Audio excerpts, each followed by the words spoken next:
what moves me to change? In the preface of his book, Sex and Money, Paul Tripp writes the following: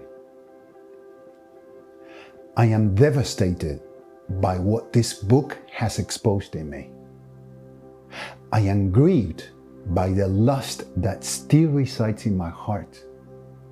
And I am saddened by the evidence that I still throw away money on things that simply don't matter. Did you notice it? Here's an author who writes about sex and money, confessing that he still struggles with sex and money. What happens within us when we are confronted with our own sin? You know something? Looking at your own heart is like approaching a deep abyss. It produces terror. Every time our faults are exposed, we feel unworthy, ashamed, worthless. In other words, our identity comes under attack. How will we react when we see our spiritual poverty? Our reaction will depend on what we believe. That is, in our theology. There are two beliefs that your heart will cling to. The first will tell you that you're accepted and valuable based on what you do or you don't. Ultimately, your worth will depend on your own righteousness, on how hard you try to change, and on how well or poorly you do it. If you think about it for a moment, every time you do this, your attention is not on Christ, but on your own obedience. Without realizing it, you start thinking, God loves me, other people love me, and I love myself because... And then you complete the sentence with something good that you have done. On the contrary, you start thinking, no, surely God doesn't love me, and others shouldn't love me, nor I love myself because... And then you complete the sentence with something bad that you have done. Do you see it? You are depending on yourself to try to prove your worth and your goodness in front of God, others, and yourself. This kind of belief generates 4 incorrect motivators to change. One of them is guilt. When I feel guilty, I change because I want to silence a feeling that bothers me. In other words, I don't want to see myself as evil. Another motivator is pride. In this case, I change because I want to prove my worth. Fear is the third motivator.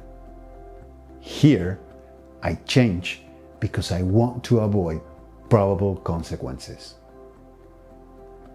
The last one is selfishness, where I change because I want to get something out of it. Let me give you an example that illustrates these 4 incorrect motivators to change. Imagine you are driving your car with some church friends and you see a sign that says that the speed limit is 60 miles per hour. When you see the sign, you think, I'm going to obey traffic rules because I know that if I don't, I will feel terrible. Do you see it? Guilt. Do you want to glorify God? Well, actually what you really want is not to feel bad.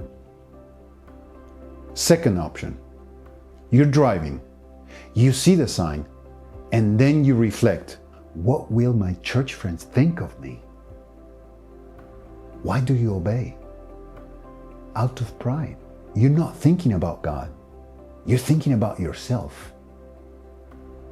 Third option, you're driving and you start thinking that if you go too fast, you might get into a crash, or perhaps the police might see you. What you want in this case is not to get caught. You're afraid. You don't want to suffer. There's fear in your heart. You obey, but it's still self-love. Fourth alternative. You're driving, you see a radar, and you know that if you go over 60 miles per hour, you get a fine. In other words, you obey out of selfishness. What you want is not to pay the fine. As you might have observed, each one of these motivators can generate obedience only on the surface. But if we dive into the heart, we see that it is self-love, not sincere love for God. As Jesus said in Matthew 15:8, "This people honors me with their lips, but their heart is far from me." So the first belief says, you are accepted and have worth for what you do or you don't do. That is, your worth depends on you, on what you do or what you don't do, on your own righteousness. The second belief is the gospel. The gospel tells you that you are accepted despite of what you do or you don't do. That means that your worth depends on the righteousness of another. You have worth because of what Christ did for you.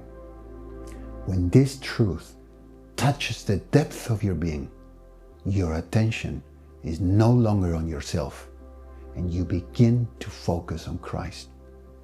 Suddenly, you are amazed by a truth that changes you and frees you completely. Jesus died for you so that you don't have to measure up. When this truth settles in your heart, you begin to change, but not out of guilt, nor pride, nor fear, nor selfishness, but because you feel love beyond imagination, and you know that you are accepted in the eyes of the only one whose opinion really matters.